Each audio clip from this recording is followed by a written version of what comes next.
नमस्कार, परभणी न्यूज मध्ये आपलं स्वागत करतो। मी दिलीप बनकर। पाहूया त्या ठळक घडामोडी। परभणी येथे पहिले अखिल भारतीय बौद्ध साहित्य संमेलन संपन्न। परभणी दिनांक 26/10/2025 रोजी परभणी येथे पहिले अखिल भारतीय साहित्य संमेलन संपन्न झाले आहे। संमेलनाच्या अध्यक्षस्थानी माननीय प्राचार्य डॉक्टर शुद्धोधन कांबळे सर होते, तर उद्घाटक म्हणून भदंत मिलिंद बोधिस्थिर विपश्यनाचार्य श्रीलंका हे होते। प्रमुख मार्गदर्शक म्हणून माननीय अजितजी नरवाडे मुंबई, मिलिंद आव्हाड नवी दिल्ली, प्राध्यापक डॉक्टर भारत उपाध्ये कोल्हापूर, प्राध्यापक डॉक्टर संभाजी बाविस्कर कुलपती हिंदी विद्यापीठ काशी वाराणसी, प्राध्यापक एन डी कांबळे पुणे, प्राध्यापक डॉक्टर अनिल कांबळे औरंगाबाद येथील भंतेजी इत्यादी होते। तर प्रमुख पाहुणे म्हणून प्राचार्य केशव आंधळे, ॲडव्होकेट लक्ष्मणराव बनसोडे, संभाजी पंचांगे, शिवाजी खोपे, अनिताताई सरोदे, बोधाचार्य एम भरणे, पंडितराव टोमके, ॲडव्होकेट कांचन बनसोडे, बळीराम आरगडे, प्राध्यापक सायस मोडक, संजय आदोडे इत्यादी धम्मदेशना भदंत बुद्धी कीर्ती महांतेजी उपस्थित होते।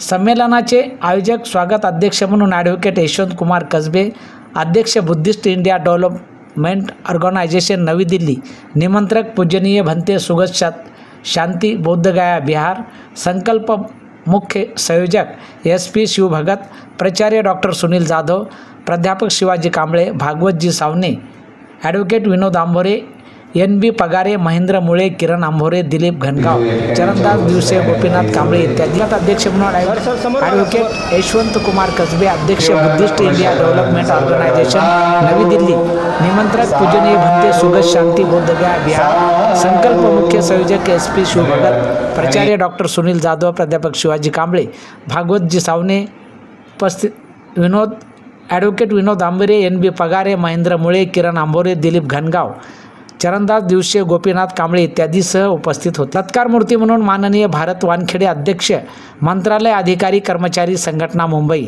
आशिष वाकोडे, रविभाऊ सोनकांबळे, सिद्धार्थ भराडे, सुधीर साळवे, ॲडव्होकेट धैर्यशील कसबे हे होते। तर संमेलनामध्ये तथागत गौतम बुद्धाचे शांतता व प्रगती आणि सम्राट अशोक काळातील समृद्ध व बुद्धमय भारत निर्माण करण्यासाठी संविधानाची अंमलबजावणी करून सामाजिक न्याय, सुजलाम सुफलाम भारत, महासत्ता भारत निर्माण करण्यासाठी सर्वांनी एकत्र येण्याची आवश्यकता असे विचार मान्यवरांनी व्यक्त केले। भारत बुद्ध भूमी स्मरणिका प्रकाशन करण्यात आले। संमेलनामध्ये भारत करण्यात आले। परभणी येथे भारतीय बुद्धिस्ट इतिहासात सुवर्ण अक्षराने नोंद होणारा दैदिप्यमान सोहळा अतिशय उत्साहाच्या आणि आनंदाच्या वातावरणात संपन्न। मनोज राजा गोसावी नागपूर यांचा बहारदार सांस्कृतिक व शाहिरी कार्यक्रम साजरा झाला। या प्रसंगी बहुसंख्य लोक उपस्थित होते। परभणी न्यूजच्या वतीने घेतलेला हा वृत्तांत।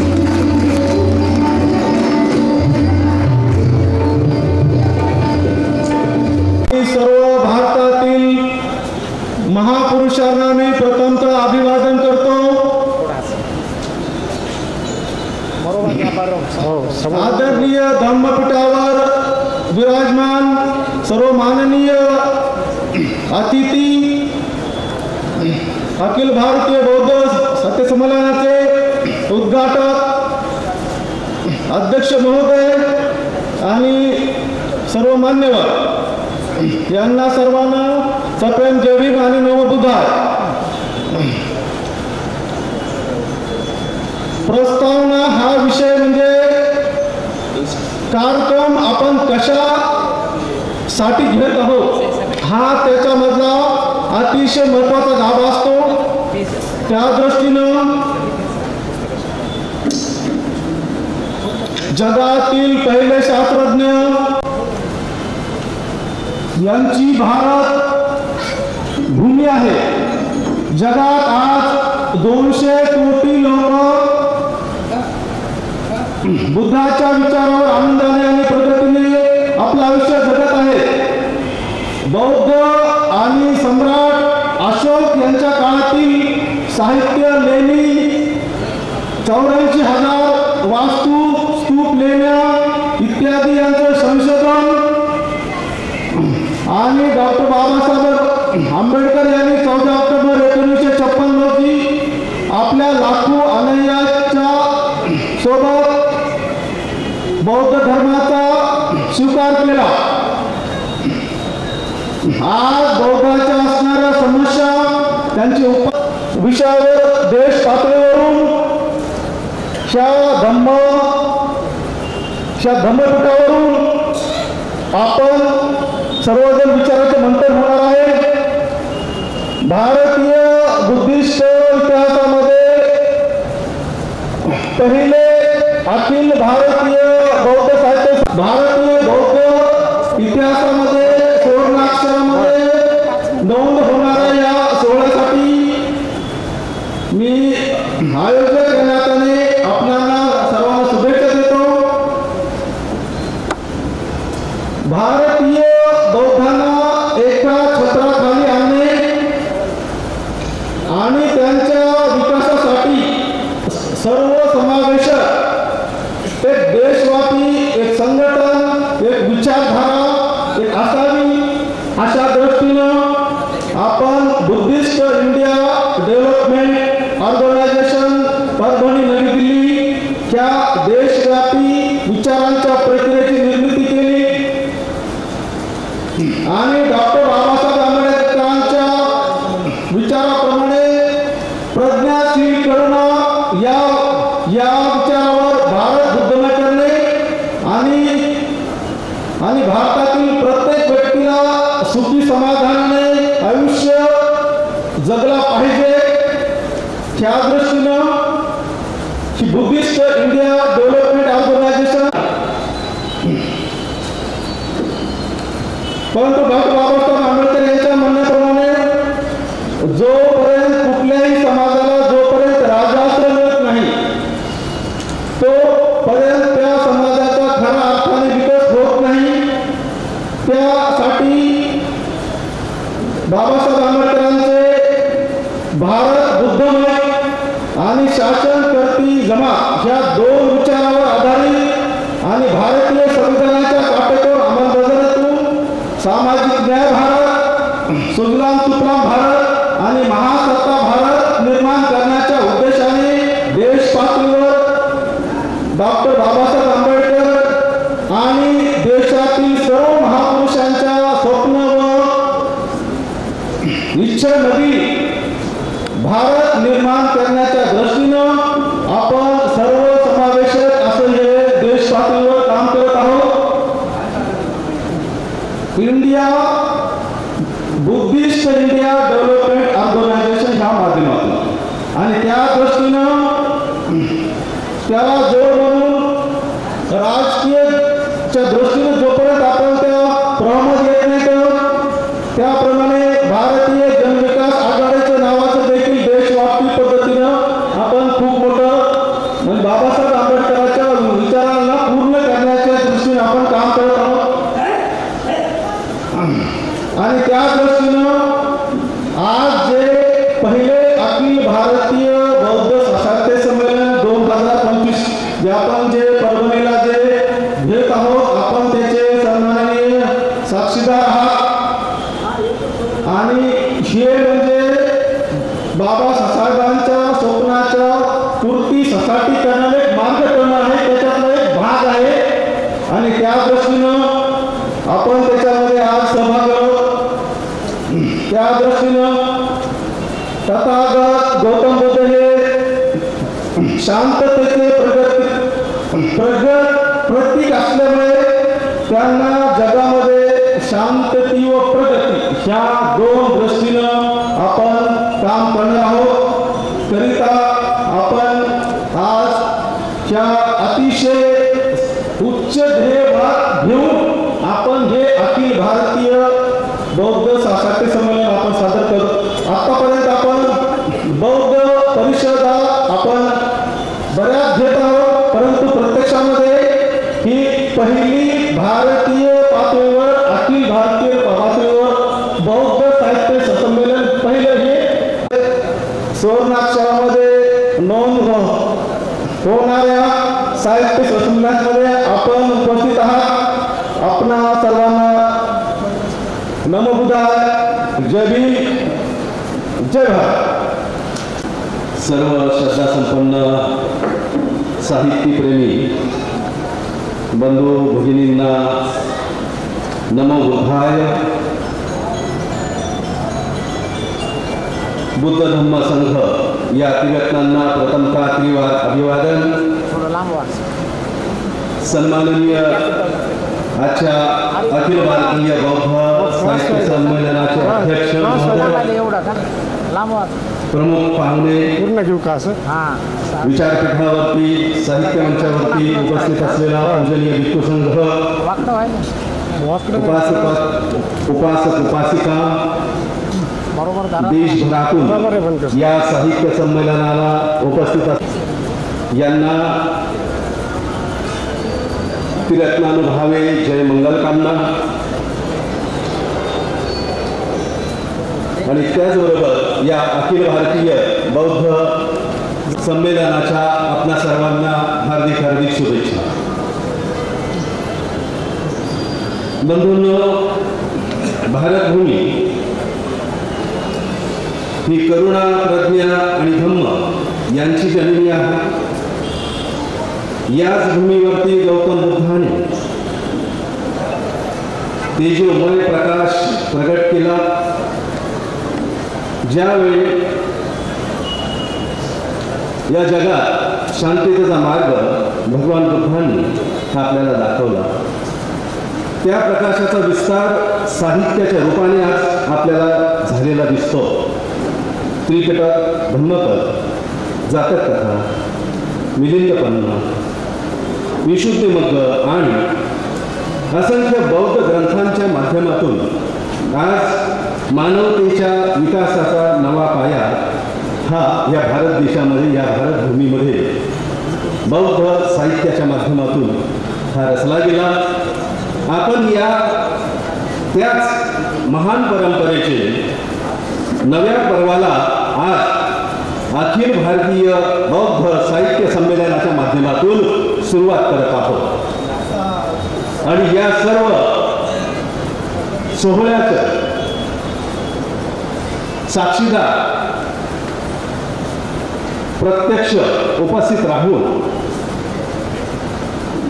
आज या अखिल भारतीय बौद्ध साहित्य संमेलनामध्ये हजेरी लावून सर्व मान्यवरांनी, वक्त्यांनी, प्रमुख पाहुण्यांनी आणि प्रत्यक्ष तुम्ही त्यांचे शब्द ऐकणारे सर्व श्रोतागण वर्ग, साहित्यिक लेखक हे आज या घटनेचे साक्षीदार आहेत. आज आपण या महान परंपरेच्या नव्या पर्वाला प्रारंभ करतो आहोत. अखिल भारतीय स्तरावरती हे संमेलन म्हणजे साहित्य संवादाचा, आध्यात्मिक चिंतनाचा आणि सामाजिक बांधिलकीचा हा उत्सव आज या ठिकाणी परभणीमध्ये आपण प्रारंभ केलेला आहे. आणि या प्रवासाची सुरुवात झाली केव्हापासून तुम्हाला आठवतं? हा साहित्य प्रवास केव्हापासून सुरू झाला या भारत देशामध्ये, या भारत पर्वामध्ये? या भारत देशामध्ये जन्म संगीतीच्या माध्यमातून या प्रवाहाला सुरू झाला. अश्वघोषांच्या लेखणीमधून ज्यांनी साहित्य पहिल्यांदा बुद्धांच्या जीवनाला काव्याचा स्पर्श दिला. काव्य काय आहे हे अश्वघोषांनी बुद्धाच्या गाथेंना त्यांना शब्द दिले. बुद्धचरित यांच्या माध्यमातून भगवान बुद्धांचे गीत त्यांनी गायलं. सर्वानंद सारिपुत्त प्रकरण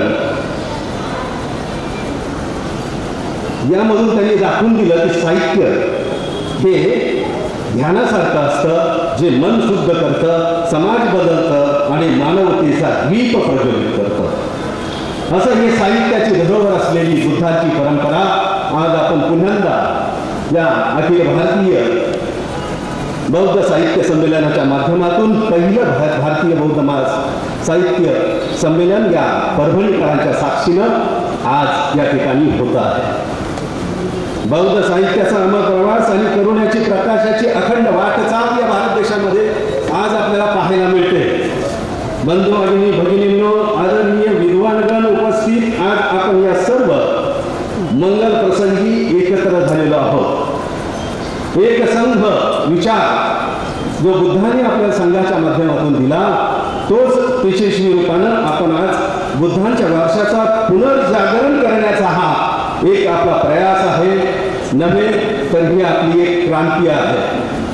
या भारत देशामध्ये क्रांत्या अनेक झाल्या, परंतु धम्ममार्गाची जी क्रांती झाली, वैचारिक क्रांती जी झाली, ती बुद्ध बाबासाहेब सम्राट अशोक घोष नागसेन यांनी ती केलेली आहे. आज आपण त्या तेजस्वी प्रकाशाचा गौरव करतो आहोत, जो प्रवास सुरू झाला गयाच्या त्या अंधकार निरंजना नदीच्या काठी. जेव्हा एक मानव सिद्धार्थ गौतम स्वज्ञानाच्या उजेडात बुद्ध झाले आणि यावर आधारित सिद्धार्थ तो झाला बुद्ध. 1984 साली पहिली नाट्यकृती या भारत देशामध्ये माझ्या हातून महाराष्ट्रभर ही साजरी केली गेली. त्याचा लेखक बनते मिलिंद बोधिया. म्हणून पूर्वजन्मीचा जो एक साहित्यिक आहे आणि या जन्मामध्ये जो एक भिक्षू आहे, अप्रत्यक्षपणे या साहित्यिकाला त्यांनी शोधलं, त्याचं संशोधन केलं आणि तुमच्या समोर त्यांनी 2 शब्द बोलण्याची, आपलं मनोगत व्यक्त करण्याची आज जी संधी आहे, ते माझे मित्र सन्माननीय सुगत शांतीय यांच्या माध्यमातून मला लाभलेली आहे. म्हणून ते सुद्धा गौरवास पात्र आहेत. देशी प्रवासाचा गौरव करीत असताना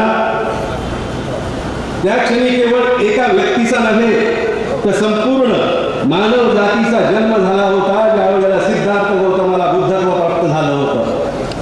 भारत देशामध्ये सुरू झाला होता.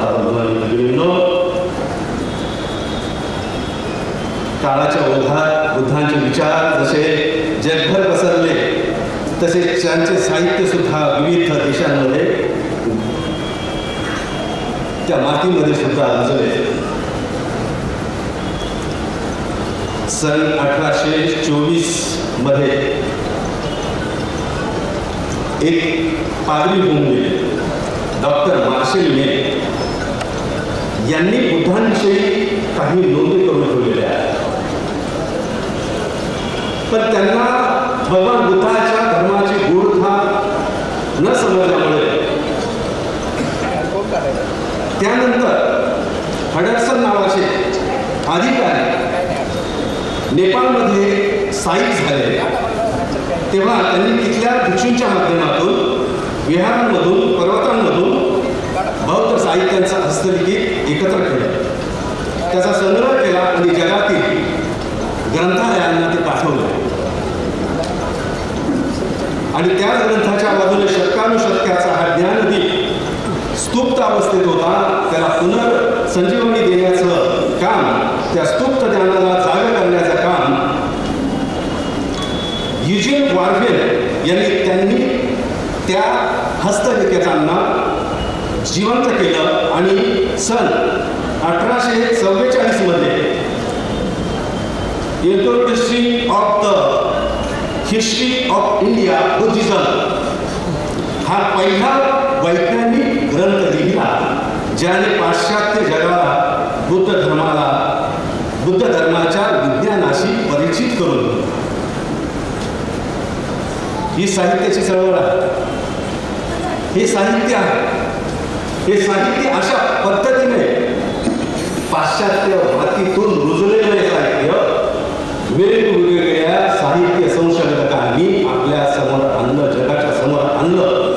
आणि त्यानंतर एक अद्भुत प्रवासी अलेक्झांडर सोम कारोसी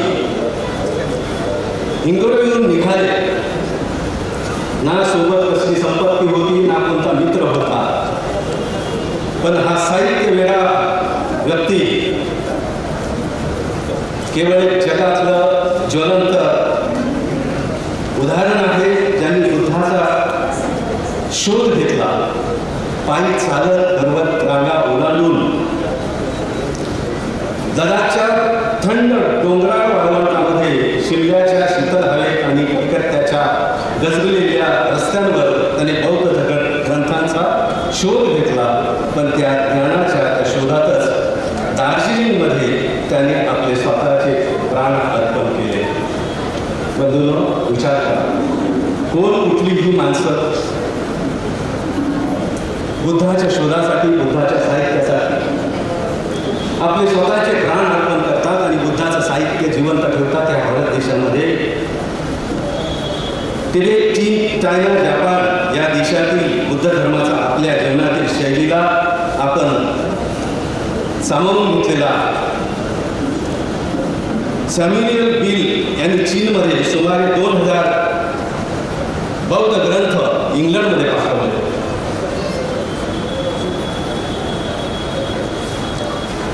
त्यामधून भारतात त्यांनी चीन भिक्षूंनी केलेले काही भाष्य आज आपल्याला चीनमध्ये सुद्धा सापडतं. भारताच्या प्रज्ञेचं प्रतिबिंब त्यामध्ये आपल्याला दिसतं. बर्मामधूनही मोठ्या प्रमाणामध्ये बौद्ध साहित्य सापडलं. पण बंधूंनो, ही किती हृदयद्रावक घटना आहे. ज्या भारतभूमीमध्ये बुद्ध जन्मले, ज्या भारतभूमीमध्ये धम्माचा उगम झाला आणि ज्या भारतभूमीमध्ये संघ प्रस्थापित झाला, संघाची निर्मिती झाली, त्या ठिकाणी जे मूळ ग्रंथ होते ते मूळ ग्रंथ आज आपल्याला सापडत नाही किंवा आपल्याला पाहायला सुद्धा मिळत नाही. आजच्या काळात आजचा काळ हा प्रगतीचा आहे, विज्ञानाचा आहे, पण मनुष्य आतून थकलेला आहे, थांबलेला आहे. माहिती वाढली पण समज वाढली नाही आहे. आपली समज कमी झालेली आहे. संपत्ती वाढली पण समाधान नाही वाढलं. आजचा काळ बदलचा काळ आहे, विज्ञानाचा, तंत्रज्ञानाचा आणि संपूर्ण जगतामध्ये माहितीचा स्फोट झालेला असताना सुद्धा या प्रगतीला सोबतच अस्वस्थता, असमानता आणि अहिष्णुतेचे सावटही आपल्या सर्व जनतेवरती म्हणजे भारतीय समाजावरती, जागतिक लेवलवरती हे वाढलेलं आपल्याला दिसतं. हे सगळं जरी खरं असलं, हे वास्तव जरी असलं, पण या वास्तवाला सामोरं जाणारं धैर्य आपल्यामध्ये आहे आणि ते धैर्य आपल्याला सम्राट अशोक ते बोधिसत्व परमपूज्य डॉक्टर बाबासाहेब आंबेडकर यांच्या कालखंडामधून आपल्याला प्राप्त झालेला आहे. मूळ ग्रंथ जरी शिल्लक राहिलेले नसले तरी ज्ञान कधीही नष्ट होत नाही. ते फक्त नव्या उगवतीची वाट पाहतं आणि तो सूर्य उगवला या परभणीमध्ये उगवतीची प्रतीक्षा ही संपलेली आहे. अखिल भारतीय बौद्ध साहित्य संमेलनाच्या माध्यमातून हा उगवतीची ही जी प्रतीक्षा, हे साहित्य वाट पाहत होतं. जे लोक पावत चाललेलं साहित्य आहे, खऱ्या अर्थानं तुमच्या माझ्यापर्यंत ते पोहोचत नाही, ते वास्तववादी आहे. आणि हे वास्तववादी साहित्य पुन्हा अखिल भारतीय बौद्ध साहित्य संमेलनाच्या माध्यमातून नव्या विश्वाची पहाट उगवत आहे, त्याची वाट पाहत आहे. नवी ती प्रतीक्षा आता संपलेली आहे. म्हणून सम्राट अशोकाने इसवी सन 242 मध्ये आपला प्रिय पुत्र महेंद्र याला त्रिपिटक घेऊन श्रीलंकेमध्ये पाठवलं आणि तिथूनच ज्या वेळेला ते त्रिपिटक श्रीलंकेमध्ये लिपिबद्ध झालं तर मला वाटलं तेच पहिलं साहित्य लिपिबद्ध झालेलं श्रीलंकेमध्ये हे पहिलं बौद्ध साहित्य असायला काही हरकत नाही. यानंतर काश्यपानी बुद्धांच्या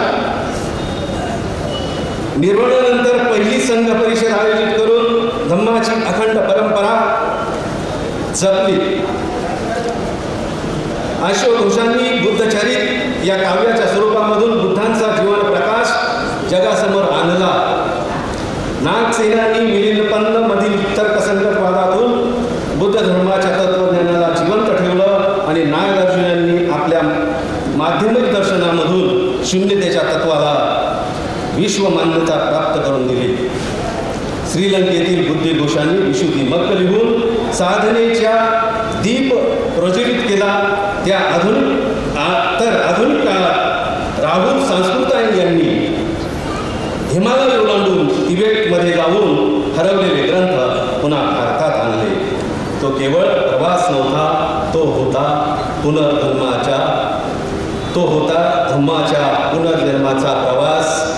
बौद्ध साहित्याच्या अखिल भारतीय बौद्ध साहित्याचा पुन्हा प्रवास.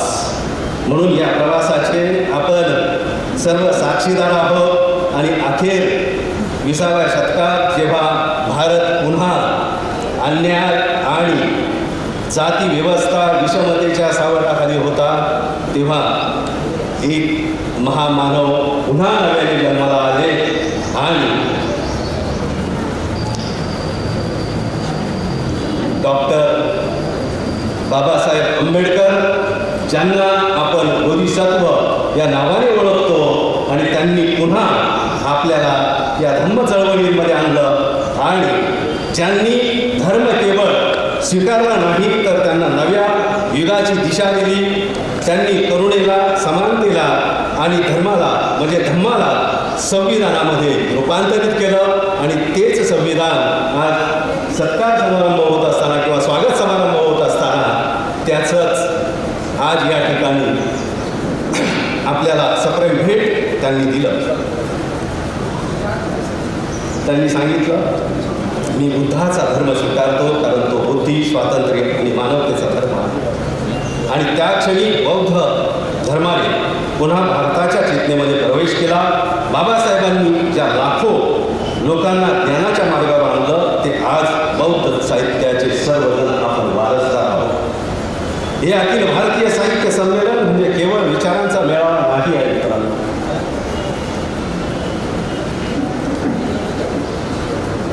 आपण केवळ वाचक नाही आहोत, आपण परिवर्तनाचे साधक आहोत.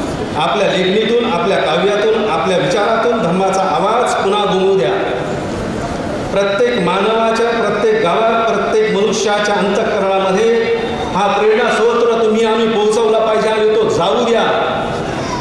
म्हणून बंधूंनो, ही परंपरा केवळ ग्रंथांची नाही, ती परंपरा आहे मानवतेच्या उत्क्रांतीची कथा, ज्याला आपण बौद्ध भारतीय साहित्य म्हणतो. आणि म्हणून सर्वांनी मिळून आपण तयार झालं पाहिजे. साहित्याचा महासागर, हा महासागर आपल्याला शिकवतो करुणा म्हणजे दुर्बलता नाही, ती सर्वश्रेष्ठ आहे, ती सर्वश्रेष्ठ शक्ती आहे. सत्य म्हणजे केवळ विचार नाही, तो आहे जीवन जगण्याचा मार्ग. आणि म्हणून आजच्या या अखिल भारतीय बौद्ध साहित्य संमेलनाच्या माध्यमातून चला आपण सर्वजण बुद्ध धम्म संघ यांच्या प्रेरणेने नव्या युगाचा दीप प्रज्वलित करूया. या संमेलनाच्या या पवित्र क्षणी आपण सर्व एकच संकल्पना करूया, आपण बुद्धांच्या शब्दांना केवळ वाचणार नाही तर ते शब्द आपण जगणार सुद्धा. आपण अश्वघोषांसारखे शब्दांनी प्रेरणा दिली, नागार्जुनासारखी विचारांची खोली देऊ, बुद्धघोषांसारखे साधनेला मार्ग देऊ, राहुल सांस्कृतायनसारखे ज्ञानाचा शोध घेऊ आणि बोधिसत्व परमपूज्य डॉक्टर बाबासाहेब आंबेडकरांच्या सारखे मानवतेला न्यायाचा दीप हा तेजवत ठेवू.